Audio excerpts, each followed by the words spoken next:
नमस्कार दोस्तों। पार्ट एक में हमने देखा कि विंकर फ्रैंकल एक ऐसे नरक में पहुंच चुके थे जहां इंसान की पहचान, सम्मान और स्वतंत्रता सब कुछ छीन लिया जाता था। लेकिन वहीं उन्होंने एक ऐसी बात देखी जिसने पूरी दुनिया की साइकोलॉजी बदल दी। उन्होंने देखा कि कुछ लोग धीरे धीरे टूट रहे हैं, जबकि कुछ लोग उन्हीं परिस्थितियों में जीने की इच्छा बनाए हुए थे। सवाल था, आखिर फर्क क्या था? आज हम उसी रहस्य को समझेंगे। जब इंसान उम्मीद छोड़ देता है। कैंप में एक अजीब घटना अक्सर होती थी। कुछ कैदी अचानक काम पर जाना बंद कर देते थे, वे उठना बंद कर देते थे, वे खाना बंद कर देते थे। उनकी आंखों में जीवन के प्रति कोई इच्छा नहीं बची थी और कुछ दिनों के भीतर वे मर जाते थे। फ्रैंकल ने देखा कि उनकी मौत का कारण हमेशा बीमारी नहीं होती थी। कई बार कारण था आशा का समाप्त हो जाना। जिस दिन किसी व्यक्ति को लगने लगता था कि अब उसके लिए भविष्य में कुछ नहीं बचा है, उसी दिन उसका मन हार जाता था। और जब मन हार जाता था तो शरीर भी अधिक समय तक लड़ नहीं पाता। भविष्य का महत्व। फ्रैंकल ने एक बात बार बार देखी, जिन लोगों के पास भविष्य में करने के लिए कुछ था वे ज्यादा समय तक टिके रहते थे। किसी को अपने बच्चों से मिलना था, किसी को अपनी पत्नी के साथ घर लौटना था, किसी को अपनी किताब पूरी करनी थी, किसी को अपने अधूरे सपने पूरे करने थे। उनके पास एक कारण था और वही कारण उन्हें हर सुबह उठने की शक्ति देता था। फ्रैंकल की अधूरी पुस्तक। कैंप में आने से पहले फ्रैंकल वर्षों से एक महत्वपूर्ण शोध पर काम कर रहे थे। उनकी पूरी पांडुलिपि उनसे छीन ली गई थी। वह उनके जीवन का सपना थी, लेकिन उन्होंने अपने मन में एक निर्णय लिया था, यदि वे जीवित बचे तो वे उस पुस्तक को फिर से लिखेंगे। यह विचार उनके लिए केवल एक सपना नहीं था, यह उनके जीवन में बचे रहने का कारण बना। जब भी वे टूटने लगते, वे स्वयं से कहते, मुझे यह काम पूरा करना है। और यही विचार उन्हें आगे बढ़ाता रहा। प्रेम की खोज। एक दिन फ्रैंकल बर्फीली ठंड में काम कर रहे थे। उनका शरीर थक चुका था, धूप से हालत खराब थी, लेकिन अचानक उनके मन में अपनी पत्नी की छवि उभरी। उन्हें नहीं पता कि उनकी पत्नी जीवित है या नहीं, फिर भी वो उसके बारे में सोचते रहे।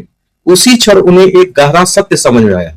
उन्होंने महसूस किया, प्रेम केवल किसी व्यक्ति की उपस्थिति पर निर्भर नहीं करता। सच्चा प्रेम हमेशा भीतर रहता है, चाहे वह व्यक्ति उनके पास हो या नहीं। उस क्षण फ्रैंकल को लगा कि प्रेम जीवन के सबसे बड़े अर्थों में से एक है। एक अमर विचार। इसी अनुभव के बाद फ्रैंकल ने लिखा, love is the ultimate and highest goal to which man can aspire. अर्थात प्रेम वह सर्वोच्च लक्ष्य है जिसकी ओर मनुष्य बढ़ सकता है। कैन की क्रूरता भी उनके भीतर प्रेम को नहीं छीन सकी और शायद यही प्रेम उन्हें मानसिक रूप से जीवित रखे हुए था। दुख का अर्थ। हम में से अधिकांश लोग सोचते हैं कि जीवन का उद्देश्य दुख से बचना है, लेकिन फ्रैंकल ने कुछ अलग देखा। उन्होंने पाया कि जीवन में कुछ दुख ऐसे होते हैं जिनसे बचा नहीं जा सकता। बीमारी, मृत्यु, विछोह, असफलता, इनसे हमेशा भागा नहीं जा सकता, लेकिन इनके प्रति हमेशा दृष्टिकोण बदला जा सकता है। दो तरह के लोग। फ्रैंकल ने देखा कि लोग एक जैसी कठिनाइयों से गुजर सकते हैं। एक व्यक्ति टूट जाता है, दूसरा मजबूत बन जाता है। परिस्थितियां एक जैसी होती हैं, लेकिन अर्थ अलग होता है। जो व्यक्ति अपने दुखों में भी कोई उद्देश्य खोज लेता है, वह अधिक मजबूत होकर निकलता है। जीवन का सबसे प्रसिद्ध संदेश।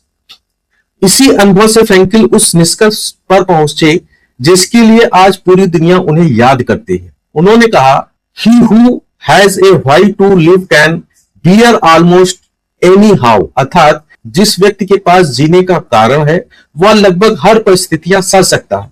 यह केवल एक प्रेरणादायक वाक्य नहीं था, यह कैंप में देखी गई वास्तविकता थी। सबसे बड़ी स्वतंत्रता। नाजिस में कैदियों से सब कुछ छीन लिया था, लेकिन फ्रैंकल ने पाया कि एक चीज अभी भी बची हुई थी, मनुष्य की अंतिम स्वतंत्रता, अपना दृष्टिकोण चुनने की स्वतंत्रता।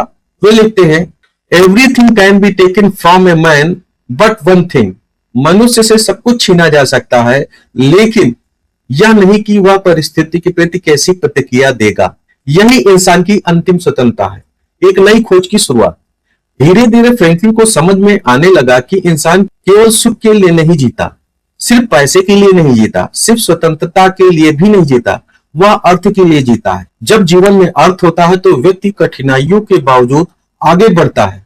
जब अर्थ नहीं होता तो सुविधाओं के बीच भी खालीपन महसूस होता है। युद्ध समाप्त हुआ, आखिरकार युद्ध समाप्त हुआ। फ्रैंकल कैंप से बाहर आ गए, लेकिन बाहर निकलकर उन्हें एक और दुखद सत्य का पता चला।